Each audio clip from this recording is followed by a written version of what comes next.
How's it going, everybody? I'm Dono and this is How to Happy. In this video, we're going to be doing a book review of the book Influence by Robert Cialdini. This book is best for those who want to know about psychology, persuasion, influence, marketing, anything along those lines.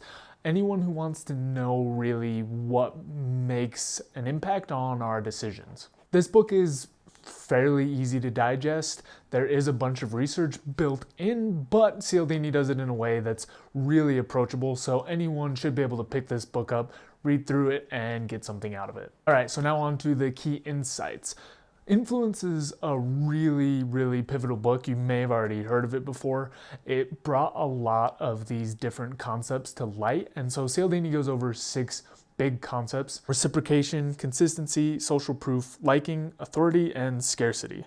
These are more or less different factors that help us make decisions more quickly. So he goes through how these factors influence us, how people use them, and what we can do to kind of think about them as we go throughout the world making decisions. So just briefly, I'm going to run through these different principles so you get an idea of what they are. The book starts out with reciprocity, which essentially means that if someone does something nice for you, you feel obligated to pay them back. You've probably had this experience before, but the book goes even further in saying that anything that anyone does for you, even if you don't really want it, will make you more likely to do something for them. So if someone gives you a flower and then asks you to buy something, you're more likely to buy something even if you didn't want the flower in the first place because of this reciprocity influence. The next influence is consistency. So basically what consistency means is that if you have publicly said something, or if someone has an image of you that they've said publicly, a lot of times we'll do things just to stick and be consistent with that same image. So if someone asks you, are you a helpful person? And you say yes, and then they follow up with something, you're more likely to be helpful so that you can remain consistent with the image that you've already created. Consistency is even more powerful if it's in a written form. That's why it's helpful a lot of times to write out your goals, because you can actually see them out in front of you in your own handwriting and you know that you've committed to that. So the influence factor of consistency is going to dictate that you feel compelled to do that because it's consistent with the image that you have of yourself, or if someone were to pick that up and read it, that they would have of you. The next influence is social proof, and social proof basically means that in a lot of circumstances we don't necessarily know how to act on our own, so we look to see what others are doing to take cues from them and then build on those. The more people that are acting in a particular way, the more strongly we feel like this is the right thing to do. This is especially true if we're entering a new situation where we don't have a lot of information on how to act. So for example, if you went to a new hair salon and you've never been there before and you see everyone taking off their shoes or something like that, you're going to assume that the right thing to do is take off your shoes. This is how social proof works. It also is a big marketing concept in the form of reviews, or you've probably heard commercials that say, join thousands or millions of people doing this specific thing. It's the idea that since other people are doing it, it's the right move to make. The next factor is liking, which should be pretty straightforward, but it pretty much means that we'll do things for people that we like. I'm not going to dig too far into that since it should be pretty intuitive, but Cialdini's main argument is to be careful when someone asks you to do something that you're not doing it just because you like them. Make sure that the deal or the conversation or whatever it is something that you actually feel is fair and something you want to do.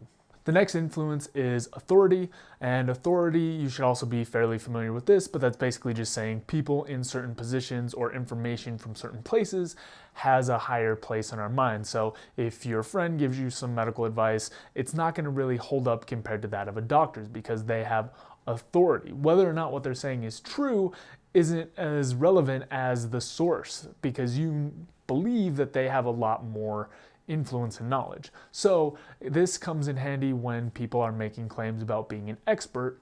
They often do this to try to make people make certain decisions. So be careful what people say. The last influence is scarcity, and that basically means that something that is going away seems more precious to us, or something that's limited seems more precious to us. That's why a lot of times when you see sales, they're really emphasizing that they're only going on for a limited time.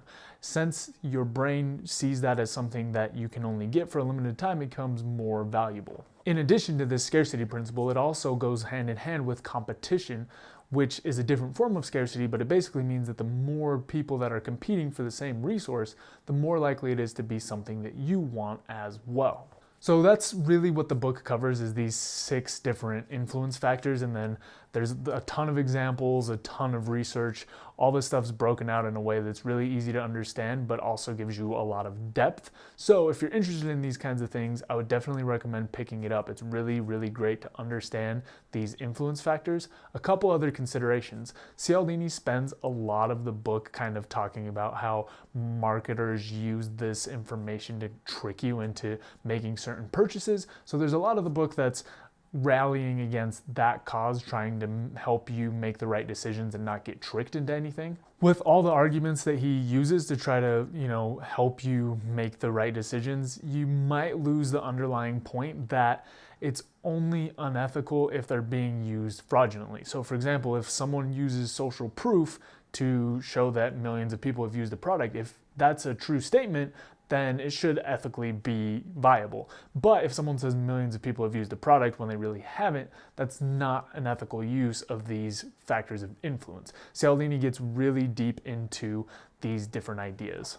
One other consideration, there's a lot of these different factors, and it doesn't really make sense to try to think about all 6 of these at all times because they're all interplaying in different ways and there's all these little decisions. So the goal isn't necessarily to keep all of these things top of mind all the time, but it is to raise your awareness so that from time to time you can check in and see how these factors are influencing your decisions. All right, let's move on to the applicable content or exercise section. Go through each influence and think about a time it was used on you and change your decision outcome. Were these instances beneficial or hurtful? Come up with one way you want to improve your life. How can you use these influence tactics to keep yourself on track? Come up with one way you want to help others. How can you use these influence tactics to help improve lives? So in closing, if you are interested in psychology, influence, persuasion, this is definitely a book that you're going to want to pick up. It's a very highly regarded book. It's one of these like milestone marketing books. So if that's something that interests you, you want to pick it up. You can also use it to kind of influence yourself to do certain things, and it'll help you gain a little bit more awareness into how you make decisions. That's all I've really got for this video. If you have any questions, comments, topics you want me to cover, feel free to put them down in the box below. I will also have a link to pick this book up in the box below, and I will see you next time. You can check out more content at howtohappy.com. Also, don't forget to subscribe so you can stay up to date on the videos. We've also got a Twitter, Instagram, and Facebook that you can check out. Reflect, take action, and enjoy life. See you next time.